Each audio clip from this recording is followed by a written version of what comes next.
Here's my audience. Okay, my speech is about mental health awareness. Have you ever been a victim to poor mental health? Well, let's talk about the school system and how it's changing to benefit poor mental health. First off, what is mental health? Mental health is a person's condition with regard to their psychological and emotional well-being. This topic is not talked about enough for students. Many kids struggle with their mental health every single day. Most are too afraid to reach out and get help because they don't want to seem weak or attention-seeking. If more organizations were created within the school board, would that help? With the help of many people, mental health could be talked about more to get students to feel more comfortable for asking for help. Why is it important to talk about mental health? Well, mental health is very important to talk about because most students are constantly being put through situations such as bullying, loss of friendships, relationships, and academic struggle. These are just a few things within the school that causes students to struggle with mental health. At a young age, kids are taught to express their feelings and opinions, but as they grow up, they become more quiet. Is that because it feels like their voice isn't heard? Or perhaps they feel like their opinion doesn't matter?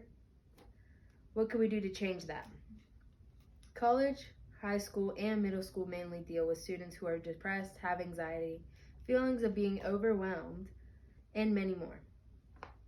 Some of these students don't exactly know how to deal with this, but they are too afraid to reach out. Some kids don't have the best home lives, making it harder for them to speak up. But if we made school a more open space for these students, it might feel like they can talk to someone or maybe even the school counselor. Having an open relationship with a counselor may be great for these students. They can freely and privately talk to an adult about what they're struggling with while feeling heard. While talking to someone, they can receive feedback to help them cope and deal with these situations. Many organizations are being created to help students and people in general reach out for help, such as the National Alliance on Mental Health Illness. This organization is a helpline program for support and public awareness so that people can feel hope for their lives. By reaching out, these students are already taking a step forward to recovery.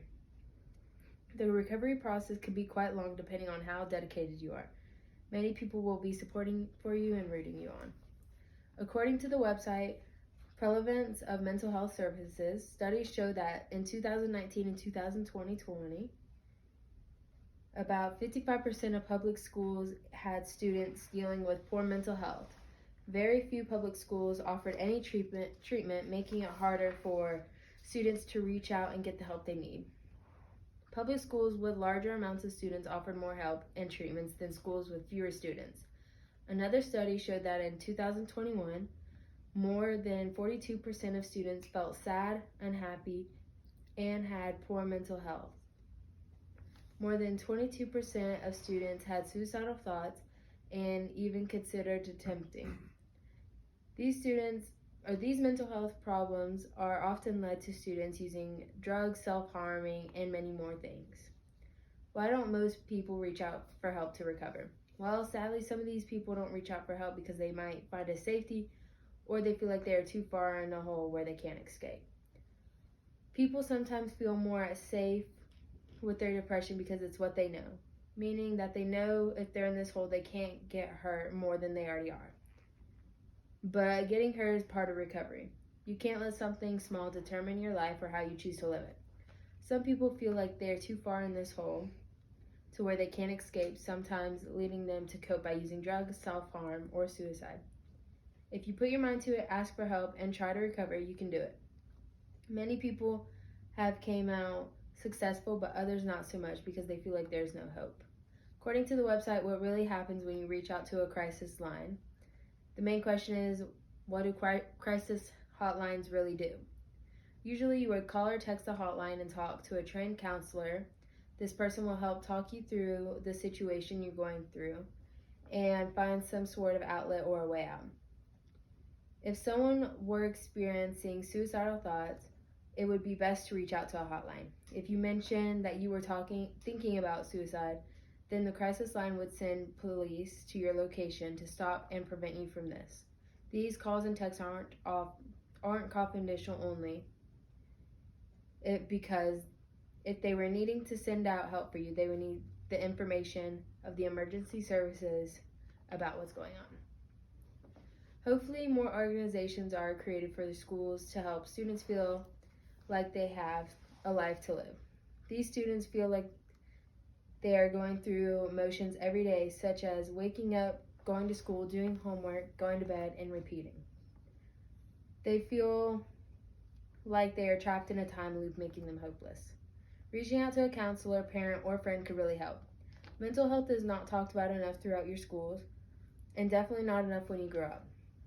If we could spread support to everyone going through a tough time, we can make a change. So what should schools be doing? Well, according to the website Mental Health by Centers for Disease Control and Prevention, schools should be promoting programs for students to speak up and get the help they need. They should be building a safe environment for these students to feel like it's okay to talk to someone about what's going on. Providing the help for these students can really make a huge impact on their lives and change the outcome of many. What can parents and families be doing? Parents and families can be spending more time together, becoming more engaged within the community, and volunteering. Doing little things like this together can make a family feel more open and easier to talk to. Building a strong relationship with your family is very important.